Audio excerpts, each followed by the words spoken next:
Welcome, everybody, to another episode of the NerdCorp Podcast. This is your one and only source for all things nerdy, whether it be video games, comic books, TV shows, whatever you need, we got your back. I am your host once again. My name is Matt Hedrick, and here with me, as always, is Mr. Chad Porto. What's up? We got some things on tap for you this week. We're going to be talking about some movies and a few other topics because I saw a slew of stuff. I actually got to go to an actual drive-in and actually have an experience. So why don't we say you wanted to jump into that first, right? Yeah, we'll take care of that first. You saw three movies: Godzilla v King Kong, Mr. Nobody or Mm-hmm. just Nobody, and then you also saw Mortal Kombat. We're going to start with the oldest of the three, I believe, which is Godzilla vs King Kong. I haven't seen any of these, so we've asked that you do spoiler-free reviews. Okay. Although All right. Yeah. spoiler for the first one is Godzilla King Kong, and they fight. Shocking, Yeah, that's about as much spoiler as you need for that shit, right? right? But who wins? We do. We do So, because this movie's a fucking spectacle, man. It's so awesome. did you see the first two Godzillas and the first King Kong? Out of this series you're talking about. Yes. Okay. Yes, I did. Yes. I have seen them Um. all. Okay. So you said you're not very good at describing, so we're gonna Mm-hmm. simplify this and make this a fun little game. We're gonna do a scale. Okay. We're gonna do 5 foreheads because you got a big old fucking forehead, and you're gonna give it one forehead is bad, 5 forehead I kind of dig this. I good, kind of dig this. right? 5 forehead good. Kind of digging it. So before I do that, I want to ask you a setup question. Since you've seen the first two, I described the first two when I reviewed them. One was visually very hard to watch because it was so dark, but I enjoyed the characters and the plot better than I enjoyed the second one. But the second one was a lot easier to watch and had better monster fights. So I feel like they were both incomplete, but also both had very strong reasons to watch. Especially the second one, which had a lot of nostalgia and a lot of touchstones moments, like the theme song, the old Godzilla theme song. Played a few Hmm. times in the second one. I don't think I heard it at all in the first one. So, of the two, which one did you enjoy the most? That way, we can kind of get an idea on what the third one will bring to the table. Well, see, I'm coming from a different perspective than you. I don't have as much nostalgia for this stuff. I'm more or less in it just for the battles and the fights and stuff. Mm-hmm. So, like, the first movie to me was a lot of good setup and everything, and I appreciate that. But I wanted to see more of Godzilla. You Mm-hmm. know, I just wanted more of that, and that's where I kind of was left disappointed. But it's not a bad movie by any means. So if we're doing a forehead scale here, I'd probably say solid three, maybe. Okay, so then what about the sequel? Um, while this was more up my alley, I felt like Godzilla I 2, not felt some. not this one. No. I'm Okay. that's what I was talking Okay. about. Okay. The you're talking about the King of the Monsters or something, Yeah, right? I think that's what it's called with King Ghidorah. Yeah. Um, I feel like the trailer for it initially showed a lot of promise, and then when I saw it, it delivered mostly on the big spectacle stuff. Like I had a lot of fun seeing it, and the way it's presented is gorgeous. Don't get me wrong. But I feel like this falters on the latter half of Mm-hmm. all the human stuff. Like I don't give a shit about any of it, and I sometimes feel like yeah, you need it, but I feel like they could have just put just more of the fights over it, and I wouldn't have cared. Mm-hmm. So, but I feel like it's probably a little bit. I still think it's a little bit better in that regard than the first one. So I would have to probably say a four, honestly. Loved me some New Godzilla. Right?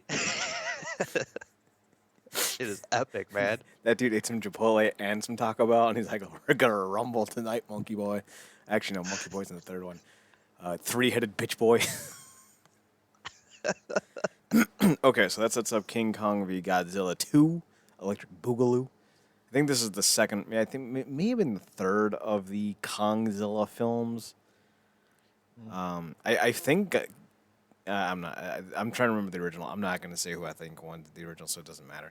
So okay, so you gave the first one 3. You gave the second one 4. What would you give the? Did you see the King Kong film, the Skull Island?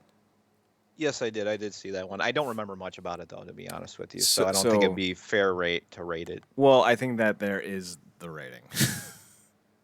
Like If it's you forgettable, yes, forgettable. if you watch a film and you don't remember it or can't give it a fair review until you do it again, it's like I haven't seen The Faculty in 4 years.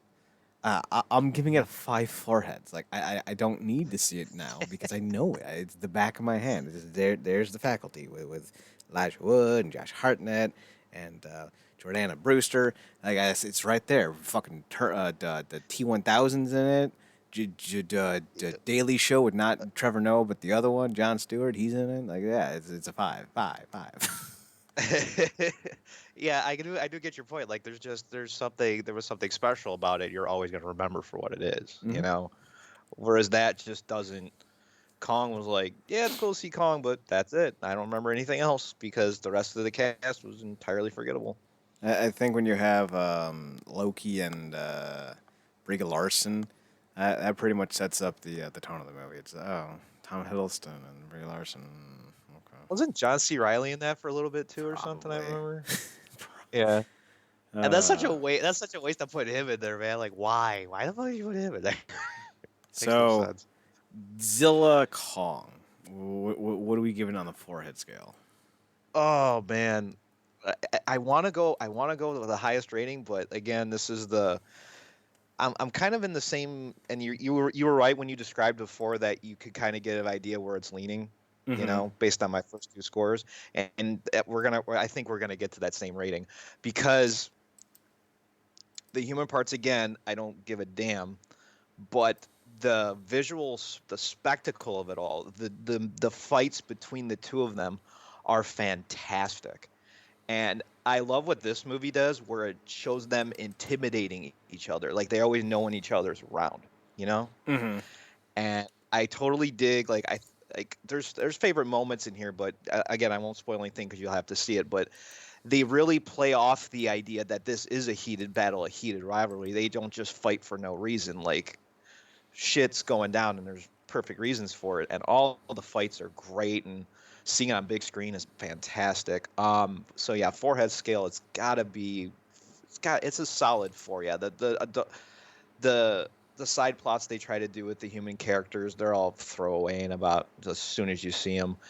But yeah, the fights alone is completely worth the price of admission on this one, man. It's solid stuff. All right, next one up is Mortal Kombat.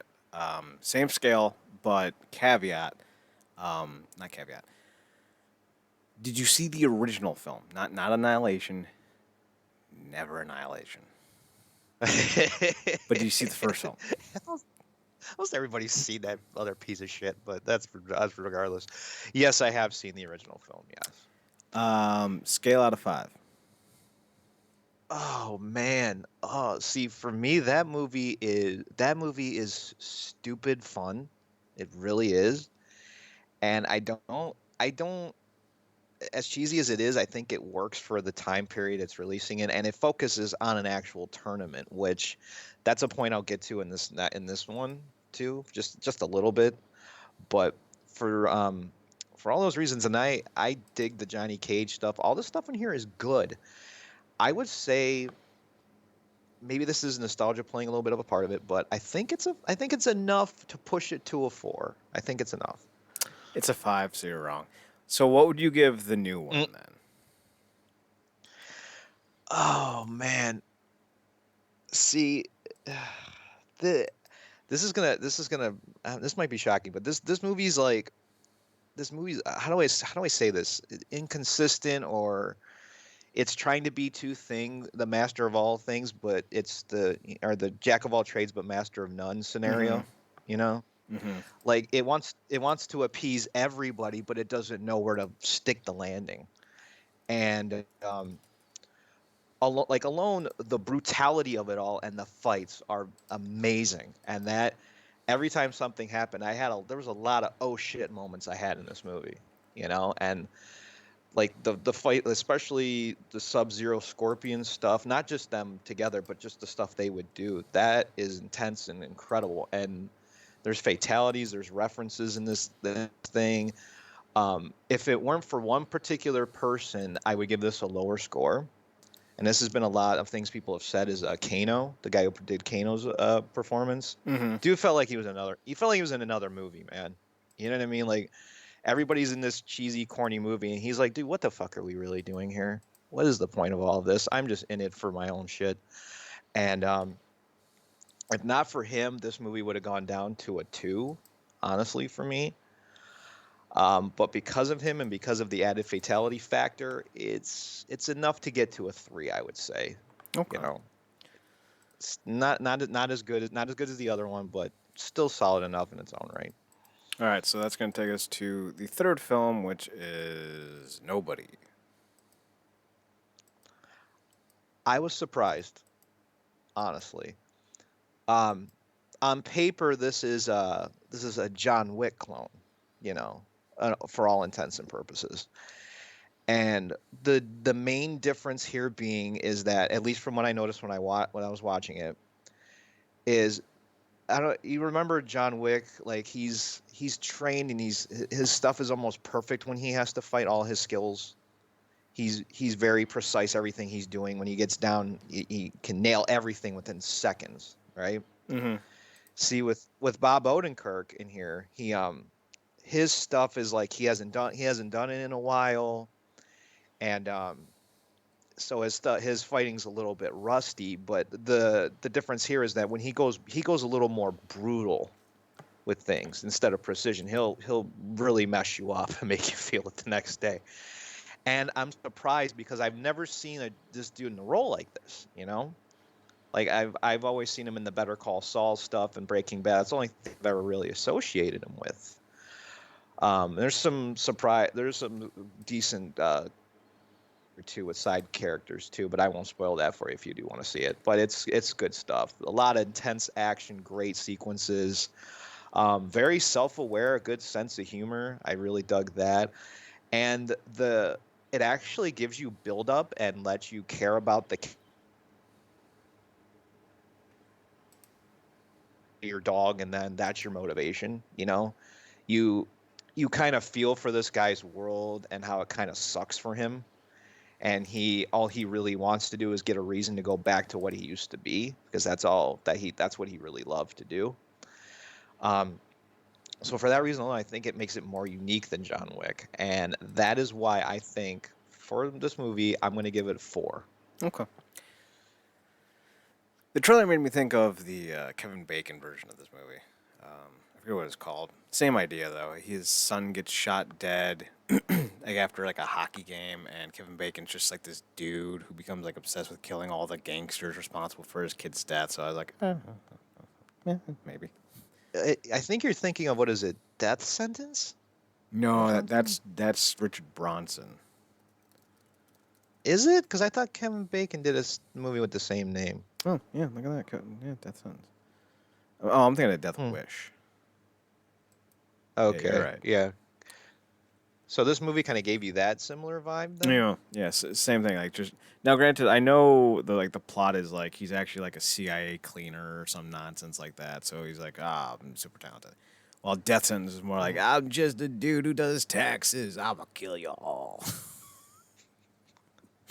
So like different, but still. I think what's better too is that, see, Keanu and Bob Odenkirk are just from different worlds in terms of the kind of actors they are too. Mm-hmm. Keanu's very one note and will do everything. You know, he gives it in the action aspect, whereas Bob kind of, he intimidates you. How do I say this? He intimidates you with his performance and then beats the shit out of you. You know, and that, for that reason, I kind of dug that just a little bit more in some aspects. It's not perfect, and I still like John Wick a little bit better, but that makes it slightly more unique to me. I love John Wick. I haven't seen the sequels yet, but I love him because it's very just. You killed my dog. I'ma kill y'all. Like I love that. I I do. like I think that it's as so dumb. motivation, but once you got into the sequels, though, they try to establish this world and everything, and I get what you're trying to do, but I think at some point they took it just too far, you know? Well, didn't they to the establish all point. this stuff in the first one though? Because like I remember him going to the hotel thingy in the first one. Although I haven't seen the first one since it came out. It's like I could be misremembering, and I've seen parts of the sequel, so like I Mhm. don't know if everything's like in the proper order. But I don't mind world Yeah, building. I'm fine with that. I mean, like what I'm saying, not, it's not necessarily the world building that's the problem. What I'm saying is that like I think they just go too far with this whole like he has to be perfect every moment. He always gets back up. Like the motivation starts to go away, for the reason why he's doing something. The only time it really kicks back in is in the third movie to me, when he's Mm-hmm. kind of on the run situation, when he's there everybody's there's like I can't remember. I think it was like a bounty or something they put on his head or something for some reason. But that was the motivation there. And I'm like, okay, I get it, but then like I don't know. To me it kind of like stumbled on the finish line. I liked it, but I think you could have done more. So let's move on to our first story then. Castlevania's coming to an end, but maybe not. So I'm actually fine with Hmm. what, assuming that everything that Deadline is saying is coming true. And when it comes to Deadline, they're usually really spot on. So I don't really have any doubt that this is the plan, but will it happen? That's going to be up for grabs. It's all going to come down to whether or not the fourth season does well. So they're doing a final season for Castlevania for season 4, which I think that's fair because one of the things I was kind of thinking about is how do you tell the story of Castlevania 3, the game, which is what this show is based off of, Mm. after you finished the Dracula arc? Kind of didn't make any sense. So I see this now as an opportunity to shift because this is supposed to be the start of the original Castlevania trilogy. Mm. So if they end Castlevania, which is technically the third game, the last in the trilogy, but the first in the arc of games. Granted, I think Lament of Innocence was the original start, but that didn't come around until the PS2 days. 2005, I think, 2004. Hmm. I think this season will end, and then they'll do like Castlevania, the re-Castlevania-ing, and do like Oh another, yeah, great name by the way. and do another 4 seasons, and then after that it'll be Castlevania, the return of the re-Castlevania Draculas, with an What are you, Lord of the SSZ. Rings? Lord of the Rings? This shit. What are you doing? Castlevania, the two towering tool bags.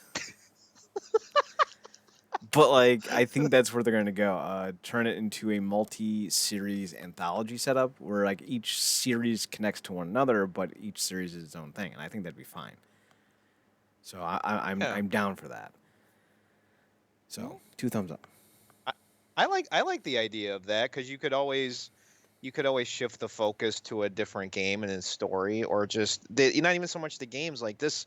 This actually revolves around specific history, if I'm not mistaken, right? Or at least to some extent, right? Like this isn't just video game related in general, is it? The show.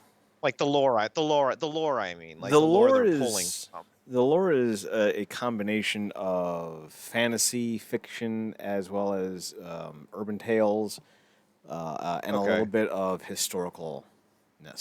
I think at one point, I don't know if they established it, but at one point they said that. Well, actually, no. In the world of Castlevania, Dracula is not Vlad Tepes, although he may have been. But in Mm. the original Bram Stoker novel, I think it was Bram Stoker. He said that Vlad Tepes became Dracula because he drank the blood of people who he killed and became a vampire.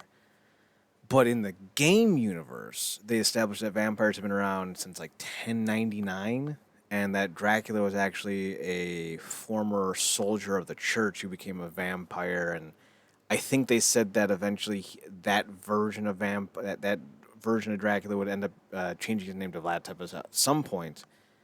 And Mm. then but instead of Vlad Tepes becoming a vampire, he was already a vampire. I think that's how it went. I'd had like there's a lot of like intersecting There's like a ideas. like variations to how the story can be told then Well, essentially. there's different variations, not so much that there are Okay.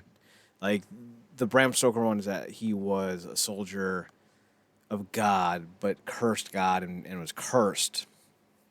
Okay. In the lore of like the urban myths and whatnot, he was Vlad Tepes, who became Dracula because Dracula was son of the dragon, I think, and his name was Dracul at some point. I think I don't know. There's a lot of like lore and history and game knowledge all kind of just slammed together in my head. So it says right here, Castlevania is a dark medieval fantasy that follows Trevor, the last surviving member of the disgraced Belmont clan, who is trying to save Eastern Europe from the extinction at the hand of Vlad Dracula Tepes. But Trevor no longer is alone, and now he and his misfit comrades race to find a way to save humanity from the extinction of the hand of the grief-maddened Dracula. Now, that, I think, is the original idea for the character set in Castlevania 3, but Mhm. in Lament of Innocence, they changed the lore of that. Let me just pull this up real fast, 'cause I think his name was like Marcus, something stupid. Mm. I'm sorry, when I think of like 1099 AD, I don't think of names like Marcus. I think of like, oh no, it's not Marcus, it's Matthias. There we go. That's a little bit more on the Or nose. Thecodius or some shit, right? Like some Zacodius, weird elaborate name. Dragonopolis, That sounds like a city, not a name. Hubenlenlau with two U's. Oh my god. So the original dude who became Dracula was named Matthias. It says here, Matthias explains that he chose immortality as a vampire so that he could curse God for taking away his beloved wife Elizabeth. He offers Leon the same, but a disgusted Leon refuses. Matthias orders Death, the Grim Reaper, to kill Leon, but Leon defeats Death, vowing that the Belmont clan will hunt him down. The game's blog reveals that Matthias became Dracula, the series' main antagonist. So I think from this point, like, Dracula becomes Vlad Tepes just because he can. Like, I've been alive for like 400 years. I'm so fucking bored. I'm gonna eat people and call myself Vlad. Just for the hell of it, right? Hey, man, like 100 years ago, weren't you Matthias? Yeah, now I'm Vlad. Oh, that's sexy. I know. That's why I changed it. I'm so sexy. For Too the sexy ladies. for my shirt. So sexy for my shirt. Too sexy. Uh, It hurts your neck. Because he's Could you gonna bite imagine you. him listening to that fucking song? Listening to it, he wrote it. Right, right said Dracula. Have you not heard of the band? Oh my god, I can imagine them hanging out. Okay. So Jesus. yeah. So that's that. We have Where would you a like? yes. Well, I was just gonna ask. I was just seeing as you're a fan of the series. I didn't mean to interrupt you. I just wanted to ask you a question Mm-hmm. about this. Is where since they're thinking of possibly doing spin-offs here, what kind of spin-off would you like to see the series take? There's three key time periods. You can do the original, but I don't know if that holds a lot of water because I think the original story kind of it's a fine game, but there's not a lot there to do a Okay. series with. So I would say there's the Castlevania 3 era. Then there's the Symphony and of the Night era, which is set like 100 years afterwards. So you could bring back the dude who played Alucard. And you can also do, because there's a part in the third game where you end up fighting the Belmont, I forget which one it is, Siphus or Sophius or whatever her name is. And then a dude named Grant Dynasty, or Dynasty, I don't know, who doesn't show up in the show, at least as of yet. So like you could bring them back for like a cameo role, so like that would work. And then there's one in like 2031 or 2041 where it's this dude named Soma Cruz. He's like half Japanese, half Hispanic. I don't know. I don't know how a Japanese person gets the last name of Cruz, but like whatever. Mm. And he ends up being the reincarnated spirit of Dracula, but he serves this weird duality where he could either go full evil or full good. So like that could be a fun arc to look at. So like those are like the three aspects that I think you want to hit. So we already hit this one, so I think the next logical one would be Symphony of the Night. because then Alucard does come back Cool. in the Soma Cruz era. So you could use Cool. Alucard as the connecting point for all three. All right. I'd like to see that. So we got a retro gaming multiplayer platform, Pie Packer, that's an awful name, has smashed its Kickstarter goal, and it has big old knight, and he's all like, "Hey, what it do, beard face?" And then there's these people, and I don't know, it's a thing. I've seen this in a few YouTube videos, and I like the idea of it because it reminds me of like this channel from back in the day, when you could play the games online and stuff like that, like a modern take on that to an extent. And the most interesting idea to me of this is not so much just the database or the setup of all of the games on the platform, is that supposedly there's going to be a proprietary unit, like an actual console or uploader thing, where you can put your cartridge of your games and upload it to their servers and play it. Which I would find, I'm wondering how that's exactly going to work, because I don't know how well copyright of issues work with this. You know what I mean? Because I don't think you can put all the big hitters on there, right? Like, you would have to put a lot of the lesser known stuff on there to avoid that issue, I would think. Well, it's kind of one of those things where I would hope that they have talked to somebody before doing this. Yeah. So they take it down in a harp, man. Well, I think it's more along the lines of, I think they have something in store, so we'll have to just see what they end up doing. So I like the idea, and I like the, there's not too many multiplayer games I'm aware of on something like this, but I would definitely like to see how this plays out in general. So. Next one, Days Gone lead says, "Don't complain if there's no sequel if you didn't buy it full price." Oh, that's big dick energy. You like that shit, huh? I don't know if I like it, but that's big dick energy. Coming out swinging. The creative director, and writer of Days Gone has said that players should buy games at full price if they like them, instead of waiting for them to go on sale or be given away as part of services like PlayStation Plus. John Garvin, speaking to game designer David Jaffe on Jaffe's YouTube show, where he was asked if he heard anything about a meaningful uptick of engagement with Days Gone since the game was added to the PlayStation Plus collection on PS5. "I do have an opinion on something that your audience may find of interest, and it might piss some of them off," Gavin replied. "If you love a game, buy it at fucking full price." Oh, he's so edgy with his swearing. I can't tell you how many times I've seen gamers say, "Yeah, I got that on sale. I got it through PS Plus, whatever." But how do you know you love a game until you played it?" Hafe responded. I'm just going to keep butchering his name every time I have to say it. "I'm just saying you don't. But don't complain if a game doesn't get a sequel if it wasn't supported at launch," Garvin replied. "It's like God of War got whatever number of millions of sales at launch, Days Gone didn't. I'm just speaking from me personally as a developer. I don't work for Sony. I don't know what the numbers are. I can tell you that when we were doing Siphon Filter Dark Mirror on the PSP, we got so fucked on Dark Mirror because piracy was a thing and Sony wasn't really caught up on what piracy was doing to sales.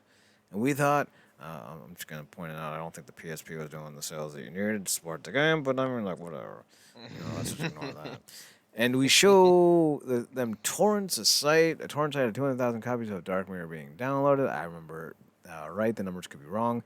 Regardless, I was pissed about it then, and I was like, this is money out of my pocket. Oh, well, we're going to talk about that here in a second. So I think the uptick in engagement with the game is not as important. Did you buy the game at full price? Because if you did, then support the developers directly. So, oh, look, his departure from Bend Studios is based on his personality rather than anything to do with the performance of Days Gone or any potential sequel talks. It's a hard, long development, right? 6 years, and I worked 6 years of crunch, and here's the thing, I love working crunch. I love what I do, so it's not a big deal. But that doesn't mean it's good for me. So the last 2 years have been actually away from the studios, a blessing. When you're in development, it's nonstop pressure with milestones, profitability, blah, blah, blah, blah. And then when it was Chris and I, and the small, it was kind of hard to do. Yeah, whatever. So here's the thing. Just because you see a downloaded game get torrented 200,000 times does not mean that you lost out on 200,000 sales. Mm-hmm. What are you saying there, Chad? I'm saying that if you tell me I have to pay $60 plus $300 for a PSP, I'm gonna be looking at the little screen like a dork. I don't want to play fucking Siphon Filter on a big fucking console. Now I gotta play it on a small one. Fuck that noise. But if you tell me I can play it for free to see what it's like, I'll try it. Doesn't mean I'm gonna pay for it. It's like the samples in the grocery store. Like you're walking around, like, hey, do you want to try this liver onion bratwurst beet decaffeinated monstrosity? Oh fuck! No, thank you. I will not pay for that. No, it's free. Give me all of them. I think you used the dude with like the plate at like walking around with. No. So like I will try it. If I like it, I will go buy it. But if I did not like it, I will not go buy it.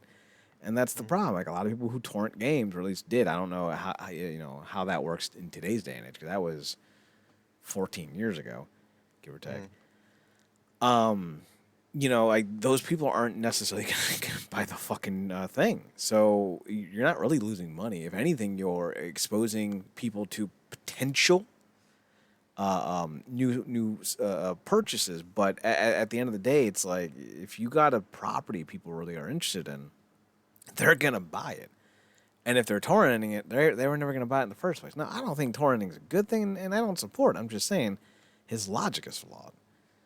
Because like if you offer me, something to eat that I don't necessarily like, but it's free, I'm gonna take it. Doesn't mean I'm gonna, buy it or make it for myself or put money into it. It just means that it was there, and I was like, all right, whatever. Beats having to make something. I honestly come from the camp of like he's talking about don't buy the game or buy the game at full price if you want a sequel or something, and you support the developers and this unique content they made. And I'm looking at it going, I'm like, dude, there was a reason why I didn't buy it, and I come from that side of not every game appeals to everybody, And he's trying to sell this thing about how unique it is. I'm like, dude, you literally gave us another zombie game that is essentially just The Walking Dead meets Sons of Anarchy. That's all this is with like World War Z anime, like fast running zombies. I'm so sick to death of zombies, but the fact that it got offered as free on PlayStation Plus. See, I tend to come from that camp of if it's a bigger title and it releases on something like that, that's when I decide to dive in. Like I don't like taking the $60 risk on a new IP. That's just where I'm at. Existing ones, at least to an extent, I know they always have the potential to be something, at least something decent, maybe not special, but at least good and mechanically functional. Whereas with a new property, it's a gamble, man. You're rolling the dice every time you pick up that controller. And that's why when these deals come along, that's the time to snag them up and take chances. The thing that I think, completely fucked modern gaming is the lack of a viable, mainstream, accessible rental ability.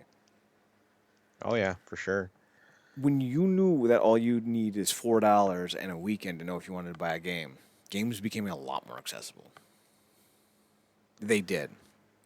And I think the person who convinces a studio or some type of council to do a 1 or 2 day rental policy, I think they're going to do gangbusters. Because if, like, let's say you played Resident Evil 3, you could beat it in 6 hours, sure. But what exactly is the long term hook for a lot of these games? Like that's kind of the point. Like when we used to rent games as a kid, it wasn't very easy to find out how to do something. So if you got stuck for hours usually.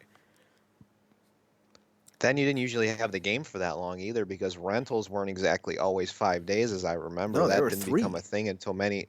Yeah, they didn't become a thing until many years after that, like late 90s probably. Mm-hmm.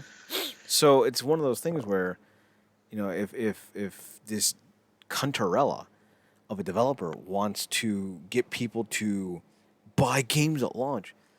Get a way to get demos in their hand. Get a way to get previews in their hand, and like that's part Yes. of the problem. Yes. It takes so long to download a game.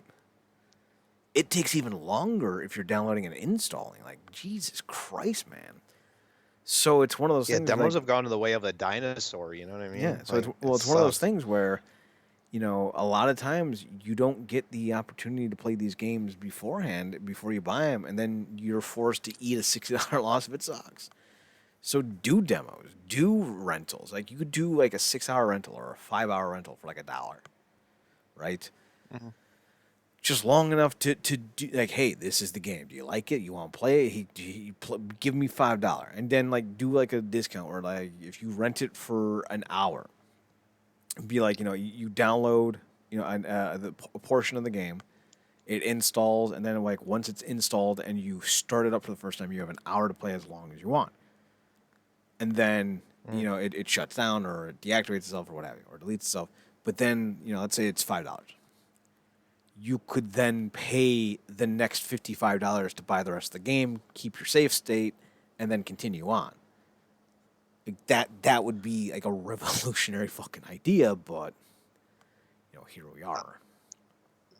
Now, as much as I don't like, and as much as you don't condone really like Xbox or Microsoft all that much, the one thing they have succeeded to a degree in is this kind of aspect of games. Like at least with their newer games and stuff, they drop a lot of their new stuff onto their Games Pass service, and make the gold subscription and the ability to play these games all part of one fee. So any new big title that you're not sure of taking your chances with, and they put it on that platform, you can play it. And if you don't like it, you can move on to anything else on that platform. You don't have to stick with that game specifically. Mm-hmm. So every console adapting a version of something like this could work. I think even Nintendo did it, has done it a few times to a degree. Like if you have Switch Online, there's been a few times where like they released the Mario Tennis game or something like that, or Splatoon. They give you like these week trials where you could play the full game to your heart's content in a week. And if you like it, you can still purchase it, but you can play the whole thing and decide for yourself, Yeah, I wouldn't which I do it think that. is a really cool idea. I wouldn't do it that long because it does kind of Mm.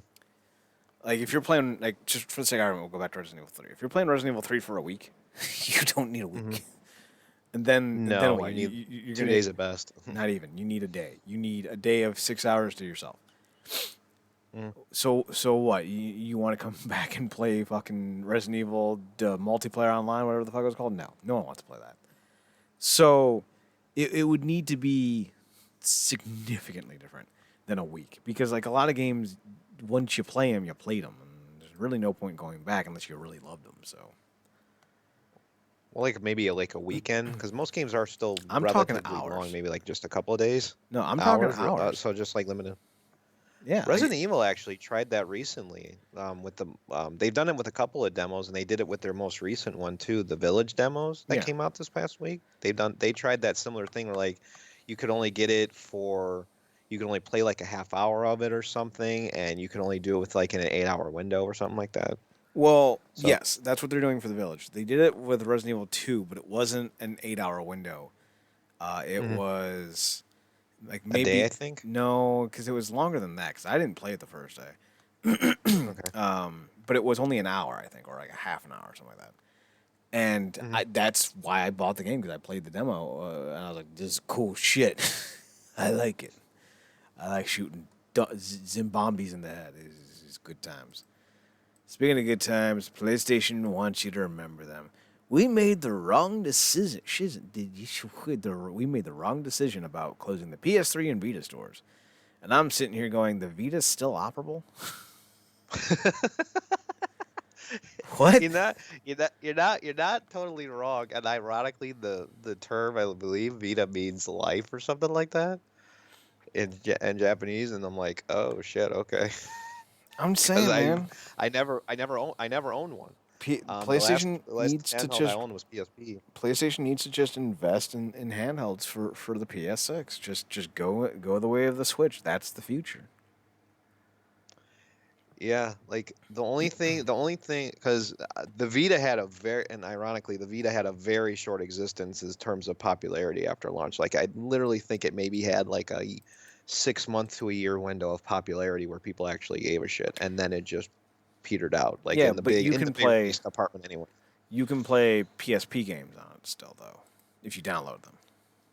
Right, you can do that, yeah. And there's the first party stuff. And even after that happened, there was a massive influx of independent developers and a lot. I think Limited Run was doing their stuff like for at least the last like 4 or 5 years, always releasing games on the Vita to coincide with every other release they had.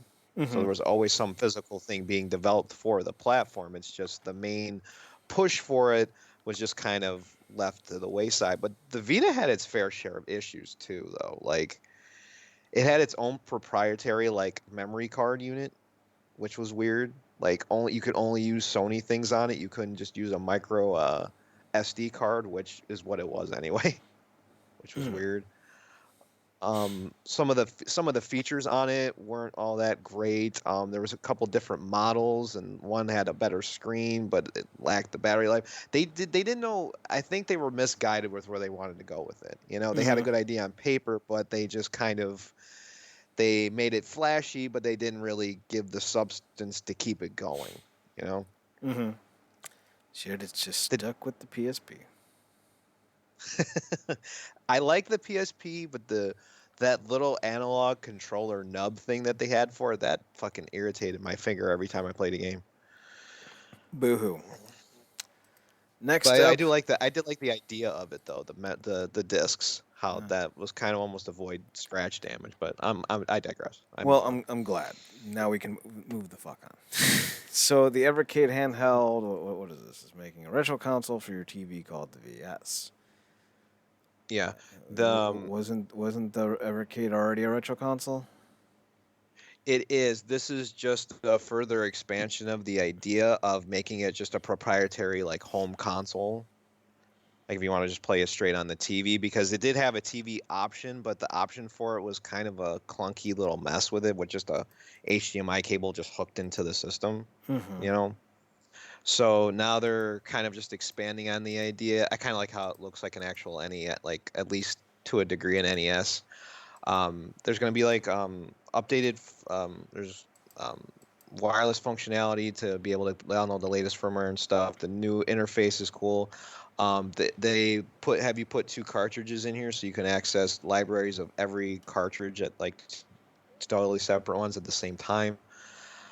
There's going to be multiplayer support on this thing, and it's coming out. And I think this is probably a cool part too, is that it's coming out at a similar price to what the handheld itself debuted at, which was like $100 or something like that. So, and I believe the original Evercade actually can be also used as a controller for it as well. Mm-hmm. So I like where their heads are at with this, and I've been a big follower of the device since it came out. I love the idea of having these game collections, and a lot of the times you play something, you'll be like, oh, I think that's cool. See, this is one of those ideas that kind of relates a little bit to what we talked about before. You play a game and you get a little snippet, a preview of it, and you might want to buy the full physical thing or something. Granted, this is retro, so that's a little harder, but it's something you never played before. You get a snippet of it, and if you don't like it, you move on to the next thing, and you get a big collection. You know, and that's where I think this thing massively benefits. And it's compatible with every cartridge that's ever come out for the system. And pre-orders, I believe, are going live at the end of May, and it will ship out. The set date is supposed to be in November 3rd of this year. So I'm looking forward to it, man. I might give this a shot for some like. I really hope they release arcade games for it. Mm-hmm. You know, like the old arcade beat 'em ups. Like, I hope we get like, if you can get Konami up to it. Like, I hope we get Turtles in Time and Simpsons Arcade. Um, I would love to see like what was it, Alien versus Predator is a big arcade game I loved back in the day. X-Men. I would love to see all of those get on here if they can, because that would be a huge benefit for this thing to have a simpler option to play arcade games at home without having the big gigantic arcade one-ups, which are cool and they're nostalgic and everything. But this is a more practical solution, I believe. So we move on. I don't Okay. think I did not have a YouTube photo. Anything on YouTube that you saw this week that you feel like talking about? Um, I would have to say the probably the biggest one for me, because this was a rather like kind of mixed week for me until I haven't seen any of the news stuff in the past couple days or so. So it's been a real short week. I'd have to say the true standout video was Derek from Stop Skeletons from Fighting when he did the secrets of the PS2 DVD remote. Mm-hmm. I didn't. I mean, I knew remotes on old game systems were a thing, you know, but I didn't know how far it went, and I found it crazy that the remote itself actually has buttons on it to control the games on and stuff like that. And I loved. See, that's what makes me love Derek is he experiments with everything, you know. And when he gets one ball rolling, he just goes to see how far it can go. And I love that about him. And this shit was hilarious. Like trying to see him play a fighting game with a DVD remote is fucking insane. And what was even crazier is he said that the majority of the library is actually compatible with it, Mm-hmm. which which is nuts. And he thought to an extent that I can't remember what there was a description on the back of boxes where it was like analog or digital control, and I think it was one of them. He said that that was supposed to be the thing that was compatible, but some did work, some didn't. And he's like, eventually this idea kind of petered out a little bit because the I think maybe Sony caught on to it or something, and they decided to make the remotes less and less, and then they don't even care about remotes anymore. But I found it to be interesting because I think I still have one of them. I have an old Xbox remote around somewhere, like the one that actually supposed to be with the 360, and I remember there being buttons on that to a degree, and just God, why? Um, but I might have to go dig that up because I still have an old PS2 somewhere, and if I get a chance to try that, I might see if I can dig out any games and see if I can get them working. Granted, they'll work horribly, but it's again, Derek knows how to make good quality content about the very weird shit, and I always like him for that. So that was probably the biggest thing, though. Otherwise, everything else is filler content that is not going to be of any interest, honestly. Yeah, I didn't see anything this week that really piqued my intrigue. Mm. I mean, I watched a few things, but I didn't really see any standouts. At least nothing Kind of that. slow this time around, you know. Yeah, I watched a lot of Psych. I'm thinking about getting back into Burn Notice and rewatching that, but I don't have Amazon. And I don't feel like getting Amazon, so I gotta think of a way to watch it. The I know it's on Hulu, I believe. Or maybe it's Hulu. I know. I don't want Hulu. It's different name, same situation. Don't I, want it. I'm not saying you have to have it. I'm just saying where it is. That's all. Yes, still don't want it. Still don't want it. But I want to get back in that because I always enjoyed that show. I I wish it did was on too, man. Peacock, It's man. always good at story. Yeah. It would make sense though, considering they're both on the same. They were both on the same network at a Well, they're time. owned by NBC Universal, but the problem is streaming rights don't necessarily expire when you want them to. Yeah, they're kind of all over the place, honestly. So I have a feeling that they'll end up on Peacock eventually, just win. Because let me. Yeah, two of honestly the best shows USA's ever had, Mm-hmm. Let me for sure. just look this up. Okay. Original network, production houses, distributors, 20th Century. Maybe they're not owned by NBC. It originally aired. Let's see, plot, seasons, prequel production. Show was filmed on location in Miami. Had a permanent set built in Coconut Grove Convention Center in Miami's Coconut Grove neighborhood. Reached tenant agreement. Let's see, reception, awards, nominations.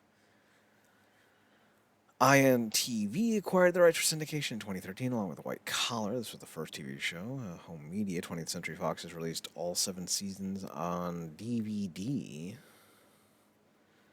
I don't see anything involving NBC Universal. Let me look up Psych. Let me see. Let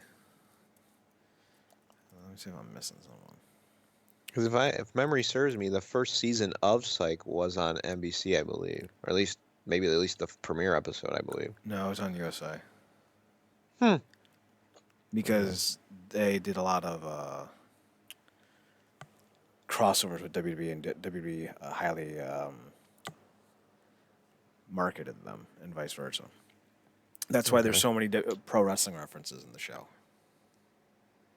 Like when they watch the Okay, Royal yeah, that Rumble and makes fall sense. asleep, and then when they do the Camp Tiki Hama, and he's like, even with Iron Sheik and Nikolai Volkov on the table, he's like, wow, you just made that reference. And then like Charlotte Flair was in the movie. John Cena was Maggie Lawson's brother. Who else was in this movie? Big Show was the big dude in the camo gear in the woods. I'm trying to think. Oh I think there's man, more. Mickey James was the roller girl that ends up getting killed in the episode where Maggie Lawson goes undercover. Big Show was also in Burn Notice, I believe. Probably, I don't know. Fuck him. For I don't for care like about for. No, I know you don't care. I'm just I remember an episode about that. So him. I'm trying to think who else was in there. I think the Bella twins were in the penultimate episode as the weird vampire burn chicks that haunted Gus. hmm. I'll have to look through and see who else is in there. I think I got all of them though.